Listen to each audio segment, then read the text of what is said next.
Welcome to Crime Most French, a weekly podcast taking you through intriguing cases carried out on French soil. Researched and narrated by Cedric and rudely interrupted by me, Melanie. We're the true crime podcast All the Lions. Crack open le vin and let the mayhem commence. The case this week is that of the Pockmarked man. In the 80s and 90s, several women are raped and killed in Paris. The police are certain that these are the actions of a single man, a serial killer. Few of them existed at the time. Some witnesses describe a man with his skin marked with chickenpox, which leads to his nickname in the press. In fact, it starts in the police circles, le grêlé in French, which means you have skin like hail, the pockmarked in English. Ah, yes, I've got one or two chickenpox scars. Yeah, I have one as well. It takes 35 years to solve the murders. Spoilers. That's quite a long time. And it's only 2 months ago, also, that the killer is finally identified. Well, I'm expecting lots of forensics. We never normally get to talk about forensics, so I'm excited. I remember some of those cases from the news when I was a kid, because I was about 11 when it started. Mm-hmm. The first known case was on the 5th of May 1986. Susan Bloch calls her flat shortly after 12. She does every day because she's checking on her daughter, who goes to school nearby and comes home for lunch on the road. So she calls her every day to check everything's fine. Okay. But on that day, she's not answering. Mm. So she calls the school, and she's told by the school that Cécile, the daughter, hasn't been seen all day. Oh, no. She wasn't at school on that day. So she panics. She calls her husband, Jean-Pierre. They both rush home. Yeah. They want to know what's going on. Where's the daughter? Is she not answering because she's sleeping or something? Mm. So they get home and they find the flat empty. God. And Cécile's school bag is gone. So it's like she's gone to school but never got there. Yeah. Oh, no. That's never a good start. Oh, that must be such a horrible feeling in the pit of your stomach. Yeah. Ooh. So they follow the 1 kilometer route also that she takes to school every day. And they stop in every shop on the way to ask if she's been seen that morning. And nobody has seen her. None of the shop owners who normally would see her has seen anything. It's like she vanished into thin air. Cécile Bloch is an 11-year-old girl. Uh-huh. She plays the violin pretty well. And in fact, she's not only part of a band, but she's also being prepared by her parents to join the music school. One of the prestigious ones in France. She has a good future, probably. Yeah. The handyman of the building, alerted by the parents, decides to start searching for Cécile without waiting for the police. Okay. He concentrates on the communal areas of the building, like the halls, the basement, the car park, everywhere he thinks he can go, essentially. Yes. It's 2 p.m. at that point. By 3 p.m., in the third basement of the building, lots of buildings have like layers of basements in Paris. Yeah. In an equipment locker used by maintenance people to store their tools, he discovers under an old piece of carpet the lifeless body of the little girl. Oh. She's dead. Several services of police are alerted, so they all come very quickly. Yeah, after a bed. And they come accompanied with the public prosecutor. Uh-huh. The scientific services go over the crime scene, and they discover that Cécile was stabbed in the chest and strangled. Semen is also found on her, so they fear that she's been raped as well. No fingerprints are found, neither on her or her bag or anything. Poor little boy. And no knife is found, even though she's been stabbed. The police are at first reluctant to search the family flat because the parents are distraught and they don't really want to add to it. But they remember all the criticisms they got during another recent affair, the Gregory affair. Oh, yes. Which only took place months earlier, when they decided not to search a family home and to spare the trauma to the family. And then they were accused of covering up and all that. So they decided, okay, we don't want to do it, but we'll have to do it. Sometimes you're damned if you do and you're damned if you don't. In this case, yeah. So they decide to do it anyway. In the flat, the police don't find anything out of order at all. There's no trace of a fight, nothing out of place. Everything is normal. They just find absolutely nothing. I mean, on the upside, at least it kind of like clears the parents right away. Pretty much, yes. I don't remember seeing any mention that the parents were even considered as possible killers. And I don't remember hearing it in the news at the time. At the time, very quickly, we'll see here, they have a suspect, and that's pretty much it. Yeah, because I seem to remember the little Gregory case. There was just so much It's suspicion. still not solved. Yeah, well, That's it the is, thing. exactly. But I mean, there's just still so much suspicion around about the whole family. Oh, it has been done by someone in the family. Yeah. There's pretty much no doubt about that. The problem is so many of them look so dodgy and could have done Yes. it that they don't know which one it is. And they Yeah. all cover for each other. In the Gregory affair, we haven't covered it because what's the point? Everybody's covered it so much. There's a big family with several clans in it, and they all turn on each other. But within a clan, they all cover each other. Yeah. So the family is split, and one of the branches of family has done it. There's pretty much no doubt, but it's impossible to know because there's no forensics and there's nothing. No. There's confessions and then retractations and then accusations and people killing each other and going to prison, and it's an endless affair. I know still hasn't been solved. There's been recent movements in it. I saw in the news in the last few months. I think a new prosecutor has been appointed, and they're going over everything again. Because the judge was also called the little judge at the time because he was all new and green and did so many mistakes. And he was showboating. And he liked to be in the news too much. Yeah. So they're starting over from scratch with some of the gendarmerie at the time who are now retired, but they are now being called and explain what they knew and what they did and everything. And I think the gendarme in charge at the time has written a book this year, I think, something like that about it, where he says, I'm pretty much sure I know who it is, right. but I haven't read the book, so I don't know who he says it is.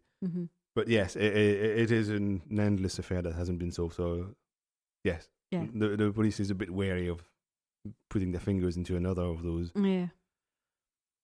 The police searches the rest of the building and they discover several security issues.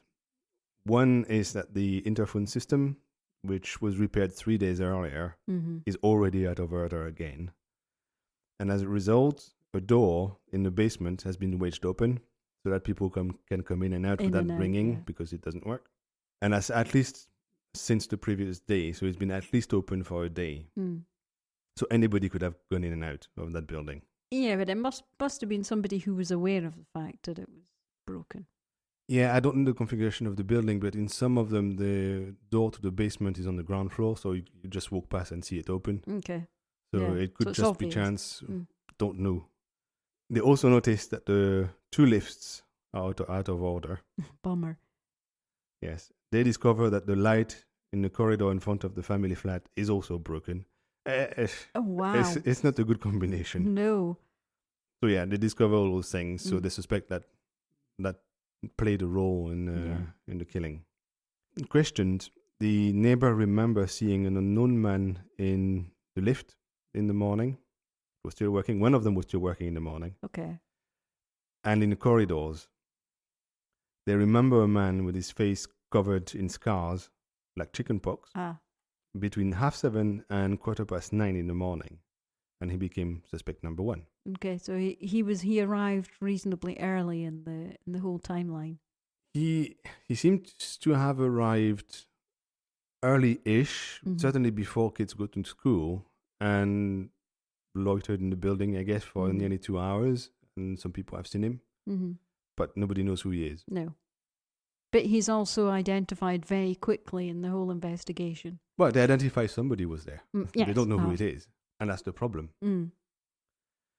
So the inquiry starts.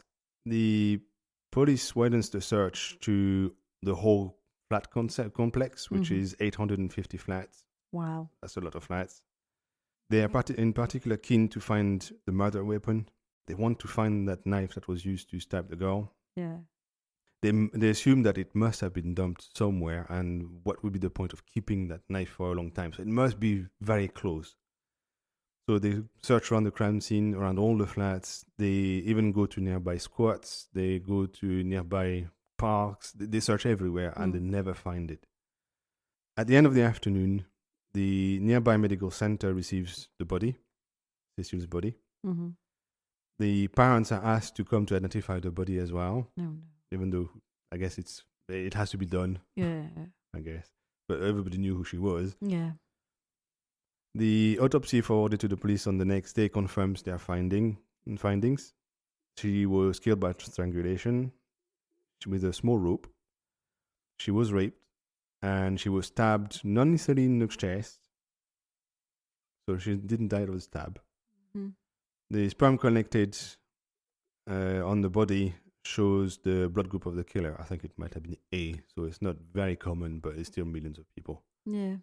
The parents and neighbors are asked to create a photo fit of the presumed killer, the pockmarked. Nobody in the police services recognizes him. They don't recognize him as a cop or as a gangster or as a thief or anything. Nobody they've ever seen. Okay. They send the photo fit to all police stations, and they put it on the walls on neighboring buildings. They also send it to the press, and that's why I remember it. It was in every newspaper on the front page. Well, it's not surprising. As he has scars, they nickname him in the police as the pockmarked man, or the pockmarked. Yeah. And then it spreads to the press, and then that's it. That's how we know him. Sticks. And that's how I've always known him. And I didn't expect I would ever know who that was. Police profilers think that he might be on his first murder as well. Looking at the crime scene, looking at everything, they say he hasn't done it before. Okay. So a bit clumsy looking. Probably a bit clumsy looking. I haven't seen the detailed autopsy or anything report of the crime scene, so I don't know the details. But they decide, it's a bit messy. It must be his first one. As the parents are getting ready to have their daughter cremated at Père Lachaise, the police creates a group in charge of the case. The head of the group is Bernard Pascalini. I remember that name from when I was a kid. He appeared in the news a few months earlier because he solved a very big case in Paris, and he's therefore put in charge of a team of 6. Okay. And it's called the Bureau 302 of the criminal branch. Right. That's the group name. Mm-hmm. They go over all bolos and searches of people and stuff. And they also go over all the police archives to find anybody who kind of looks like the person they're looking for, the suspect. Yeah, this is why he's so distinctive. Yeah. There is a group of attacks in the 13th district, so it's a bit further away because that takes place in the 19th, so it's northeast, and the 13th is due south of Paris. That comes to their attention, is forwarded to them by another police group over there. Okay. The witnesses report a European man with irregular skin on his face. Okay. So they think, that sounds very familiar. One case in particular is of interest to them. In the morning of the 7th of April, 1986, so we're talking a month earlier. Ah, right, okay, so not that long ago. Yeah, an 8-year-old girl is caught in her building's lift by a man, dragged to the 4th basement of the building, raped and strangled. And they think, that's exactly what we have again. Yeah. The man then fled, leaving her for dead, but she didn't die. She survived. Ah, okay. So she gave a description of the man that attacked her at the time, and that description pretty much matches the pockmarked. Okay. More importantly, there's biological samples from that first case that are collected, and they show that it is the same guy. Right. So now they know he started a month earlier than they thought. But he wasn't good at killing at the time. So we've gone from having kind of like one kind of poor little girl's dead body to having now her body and another victim, but still alive. Yeah. Ironically, Cecil's parents had moved to Paris from the suburbs because of insecurity where they used to live. Oh. So it's ironic. And they moved to Lot near the Pyrenees after their daughter is killed. In the meantime, Bureau 302 continues the search for the killer. Several men are arrested and all their alibis checked. One man in particular, who had been in jail following the rape of a child in June 1986, is formally recognized by one of the neighbors on an ID parade. So they think they have the right man Yeah, okay. because he was caught a month later. Mm-hmm. The police take him to the building of the murder, and he seems to know a lot about it. So they think, yeah, that's the one, definitely. Okay. He's arrested again, interrogated, and eventually confesses to the murder. Case closed. Unfortunately, his blood type is not the right blood type. So it's not him. False confession. Yep. So the police then decides to investigate every sexual attack in Paris and surroundings. So that's probably quite a lot. Oh, yeah. Because they suspect that he's going to strike again. Mm. One day in October 1987, so a year and a half later or so, their contacts in the Minor Protection Services report a rape of a 14-year-old girl as she was getting into her building's lift. Again, same modus operandi. Sensing a theme, yeah. The man got into her parents' flat pretending to do an ID check, pretending to be a police officer. He showed her what's called a tricolor card, a card with the flag in the background. That's what police cards are like. Yeah. So she thought he was a cop. And then he threatens her with a gun, ties her to the bed, I think, and rapes her without killing her. Before he leaves the flat, he searches for stuff to steal. The modus operandi is therefore different, but the girl identifies him as her attacker in a photo fit. Mm-hmm. However, she mentions that his skin is just smooth. Right. So it kind of looks the same, but not quite. Not quite. And she identifies him, but not the same. Yeah. That's probably not him. No.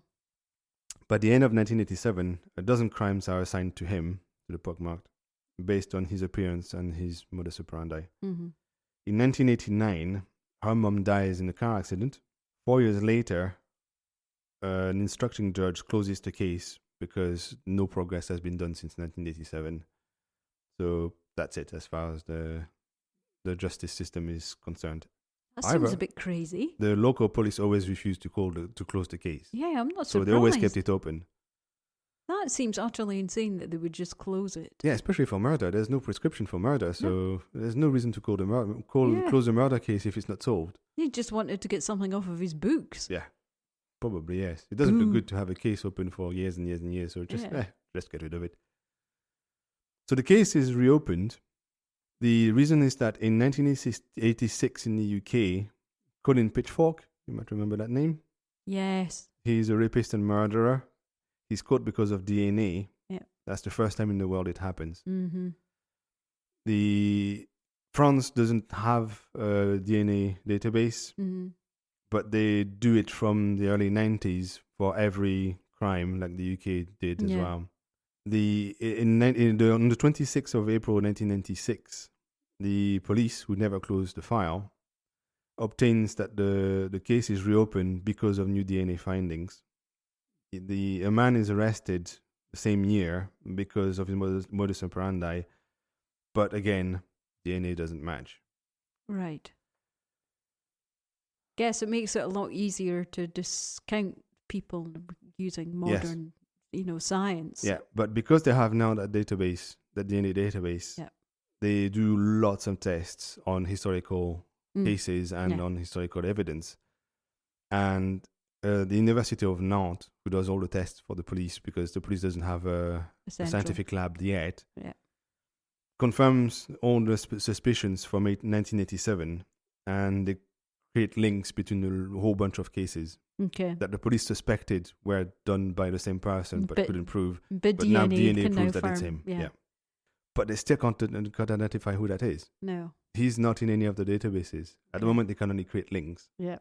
But at least the case is reopened. Yes. During the summer of 1994, the gendarmerie starts an inquiry in the case of an abduction, followed by a rape of an 11-year-old girl called Ingrid. I remember Ingrid. She was in the news a lot. She was kidnapped in Mitry-Mory, which is east of Paris, then driven to the other side of Paris, the west of Paris, in either a white Nissan or a Volvo. And a man is arrested in October 1994 as he tries to abduct two girls east of Paris. not far from where Ingrid was kidnapped. So they Right. think, yes, we got him this time. Unfortunately, DNA test shows that it's not him again. Oh, God. There seems to be a lot of abduction of little girls in Paris. Yeah, that's kind of scary. However, the DNA of Ingrid's abductor matches the pockmarked. So the guy they caught trying to adopt 2 more girls nearby had nothing to do with Ingrid. Nothing to do with it. Mm-hmm. But the abductor of Ingrid was the pockmarked. And it shows that he's still on the go then. Shows that still on the go. But what they don't understand is what did he do between 87 and 94? It's kind of weird. If he's it's 6 years. If he's linked to a whole bunch of cases in 86, 87, why did he suddenly stop until 94? In that 6 years? Where did he go? What did he do? Also, Ingrid, who survived, recognizes the pockmarked in the photos when she's shown an album of old photo fits in the police station. Okay.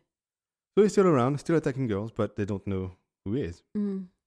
The police proceeds to check alibis and profiles of thousands of men around Paris. Mm. They go to prisons and they check everybody in the prisons. They go to psychiatric hospitals. They check everybody in psychiatric hospitals.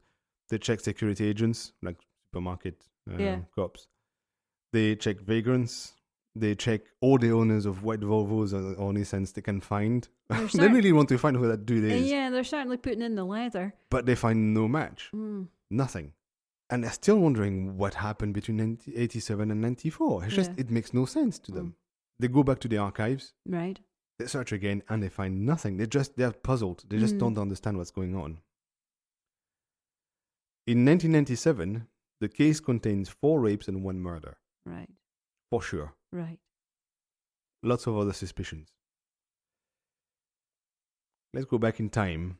In April 1997, a team of criminal police is trying to solve another murder, a double murder, apparently unrelated.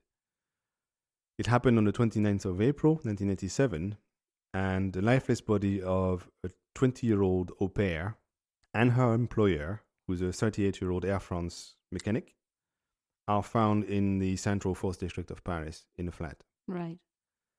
The man is on his belly, naked, with his hands and ankle tied behind his back, like hog style. Hog-tied. Yep. He has bloody marks and cigarette burns, so they know he's been tortured as well. And in the other room, the au pair is naked, tied to a bunk bed, like she's crucified. Okay. The ME/coroner decides that both died of strangulation. The ME also says that the woman had consensual sex with someone of blood type A a few hours before she was killed. So at the time it wasn't related, but so they search her address book and they investigate the alibi of every single person in her address book, every single man. She had lots of men in her address book, apparently. I remember that from the news. Well, she's a young au pair then. Well, that's surprising. They managed to track every one of them except one, a man called Elie Lorange, and they can't find him because it's a fake name. The address that he gave her and that she wrote in her address book is a fake address as well. So fake name, fake address? Yeah, it's in fact the address of a building that the police uses for storage. That's weird. It is kind of weird. In 1982, the inquiry having gone nowhere, it's unsolved and it's filed. Right. In early 2000, the 5th instructing judge on the Cecil murder case orders that the pockmarked's DNA be compared to all genetic material in the police files, in the police database, everywhere in the country. Okay. So they have nothing, they're desperate, so they're going to just start everything they can. In 2001, the genetic material collected at the scene of the double murder, the au pair, on cigarette butt and on sperm matches the pockmarked. So that was his murder then? So that was his murder. So he's changing his and MO. that was April 1987 again. So that's one more case to add to his list. So now he's got 3 murders. So now 3 murders, 5 rapes. Wow. Definitely in monster territory now. Yeah. If you remember in episode 12, the Joseph Vacher affair, an instructing judge had a good hunch and developed the first psychological profile. Oh, yes. And they caught the serial killer that way. Is that the guy who was wandering around the country? Yes, on foot. Yeah. Yes. The psychological profiles are not formalized until the 50s, when a psychiatrist in New York develops a tool that helps catch a bomber in New York. I don't remember that. In France, it's only in the 90s that they turn and formalize what a psychological profile is. Yeah. But then they use it on a regular basis. In France, the first full-time psychological profiler in the police is appointed in 1998. That's quite late. That is quite late. Well, you considering how the FBI were doing it kind of like really heavily in the... What did the... The 50s. No, I think it was the actual kind of like the behavioural unit opened up in the... I think it opened in the end of the 60s. Yes. Yeah. But they were using it already in the 50s. Yeah, but the actual unit itself kind of like only started interviewing...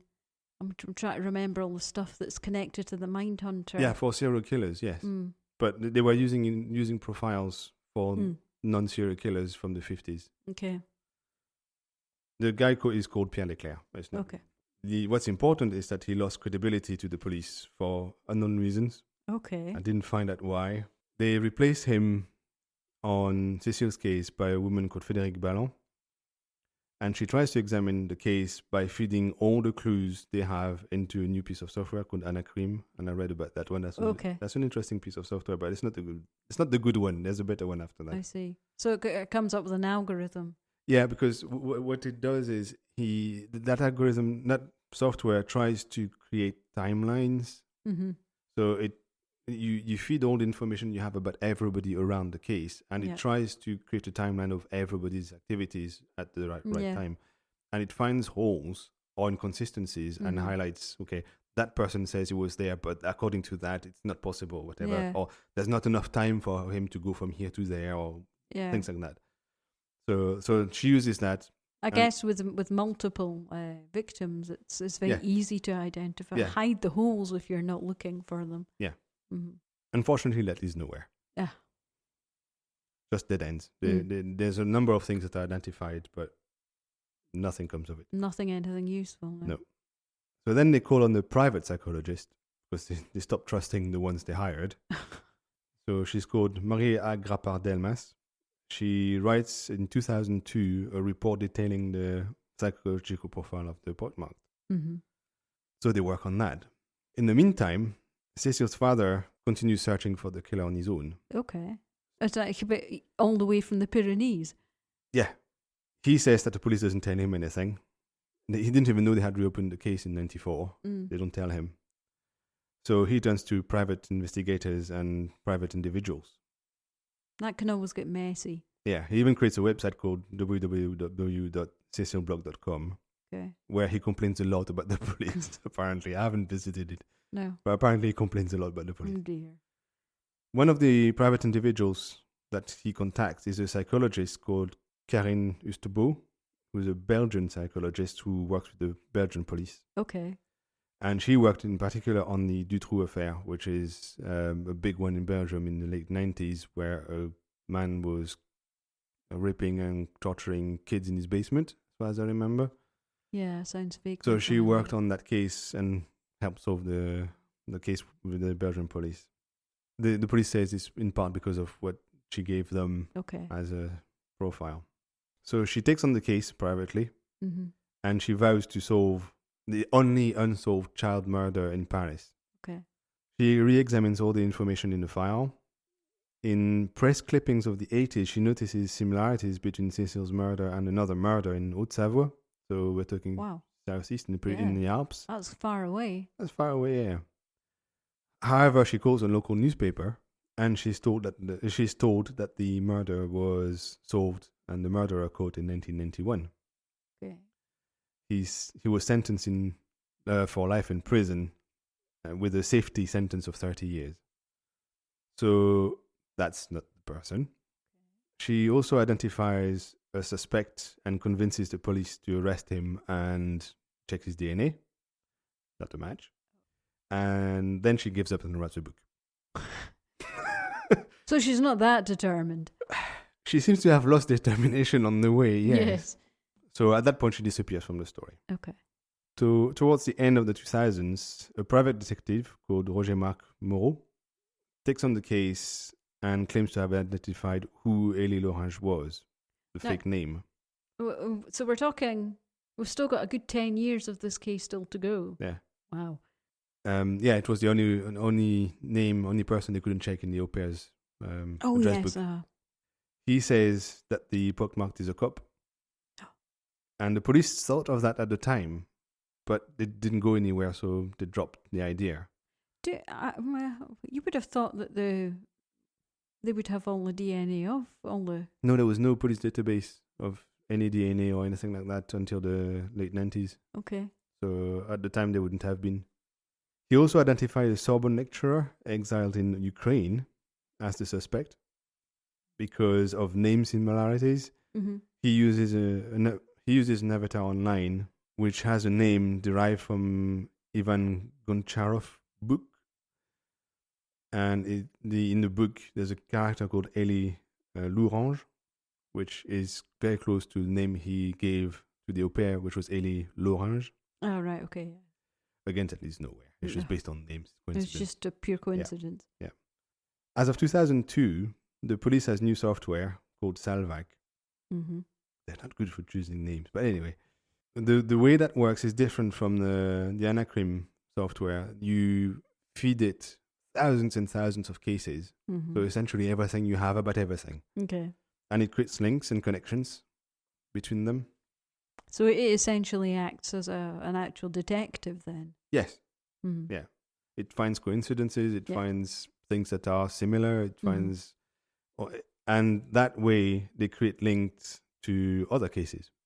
For example, in 1994, there's a high school girl who was strangled. Right. So they start investigating those cases, thinking they're going to be related. Unfortunately, again, it doesn't go anywhere. Oh. They can't prove that he's done those things. He could have, Uh-huh. but they can't prove it. In 2015, the software creates another link with another unsolved murder from 1991. It's an estate agent called Sophie. I never found her surname, so it must be that it wasn't given to the press. Connected. She's found raped and murdered in a flat she was showing to a client. At the time, DNA had been collected, Mm-hmm. but had been lost. Oh, that's a bit unfortunate. Yeah. However, there's lots of connections with that case. Mm-hmm. So the police decides that, he's done that one as well. Okay. Which shows that, in fact, he was active between 87 and 94. They he just didn't wasn't know. He just wasn't... They never actually connected the cases. Okay. In 2017, Okay. the case officially contains 3 murders and 6 rapes. Right. Most identified through DNA, confirmed through Yes. DNA. But the police suspects There's way more. more. Mm-hmm. In 2021, so it's now, Okay. the instructed judge in charge of the affair, I think is instructing judge number 9, Wow. decides to call 750 ex-gendarmes susceptible to have been in the area in 1987 and collect their DNA. So Okay. now they're casting the widest net possible, so all the gendarmes that were in the area. All the straws are now going Because to... they've decided, we've tried to find a civilian, it didn't work. Yeah. Let's go back to the fact that maybe it is a cop. Mm-hmm. So they do that. They think the main reason they think it might be a cop is because he showed what looked like a police card to a girl. Mm-hmm.